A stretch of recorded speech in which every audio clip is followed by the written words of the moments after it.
you have to be prepared for the opportunity. And I want you to touch on this. Being prepared for the opportunity when it comes, because when you all went to the national championship, and I don't just want to stick on that national championship because, you know, I mean, you and I have had some hard-nosed games, be it when I was at South Suburban on their staff or when I was at Truman or Malcolm X. We've had some hard-nosed games. I've seen you in some very clutch games. But I know that, you know, because I would be at work, be talking to you, man, I'm watching film at work, you'll be doing the same thing. The preparation about being great, like, can you talk about, and, you know, I know now you preach and you know, God has kind of called you in that direction also. But can you just talk about the importance of preparation in life as well as basketball? You know, ironically, I'm going to use this example, and people probably think I'm crazy because they think I'm crazy anyway, but I got a 7-year-old, and he told me, you know, I introduced him to basketball when he was 3 years old. You know, he'd been playing and messing around, you know, for some years now, but the first year he played last year was his first year of travel ball, and we played him up 3rd and 4th grade, and he struggled. You know, he wasn't quite ready for it, but, you know, he didn't want to put the work in and so on and so forth. So, you know, I told him, hey, man, if you want to be great, you got to work at it. You know, so he decided, man, hey, I want to work at it. So we're in the gym today, and he does swimming at 11 o'clock, and then we do a little workout for about an hour at 12. And he was in there, and he bawling real tears, crying face off. And I'm telling him, get back on the line, let's go. The minute you tell me you don't want to play, we don't have to do it. But if you're telling me you want to be great, you got to do it when you don't feel like doing it. And that's the lesson he had to learn today.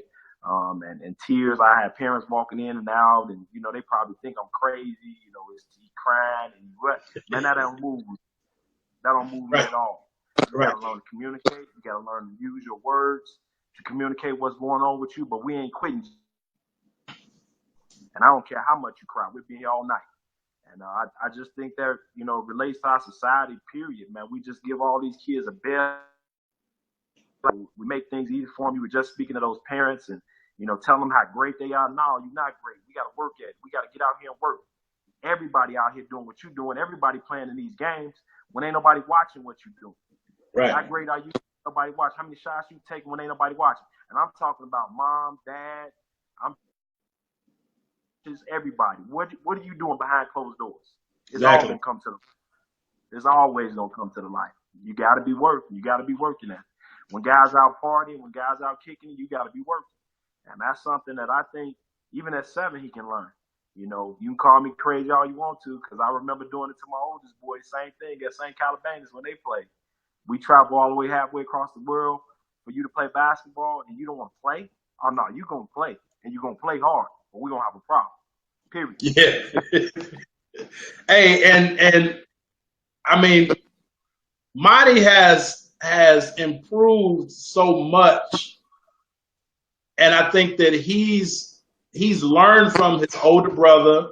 Obviously, he's been in the gym his whole life, you know. But to you know, he was always, to me, the shy type, and I mean, me, no, like, you know, he a hell of a tailback, right? Like, you know, that's what, you know, like playing flag football, wasn't nobody able to catch him.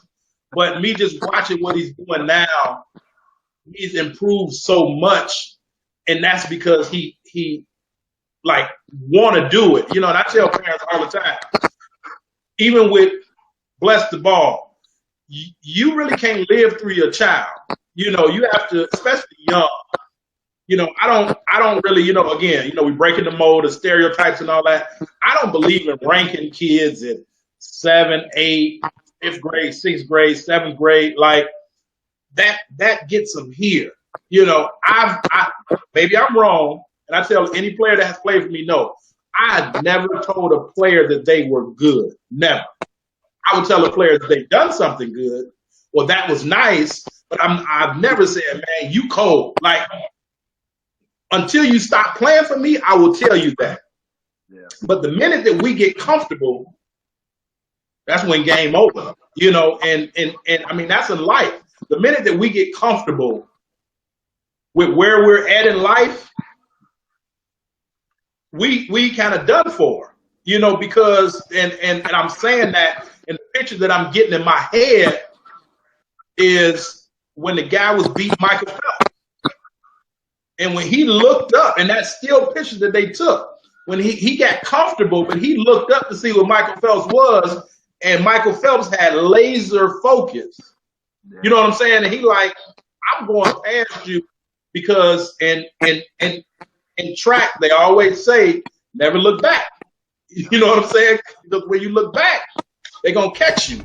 And that's what happens sometimes. People are comfortable and they want to sit back, they want to look back, and then they get passed by, you know. And I think that that's very huge in, you know, in life. But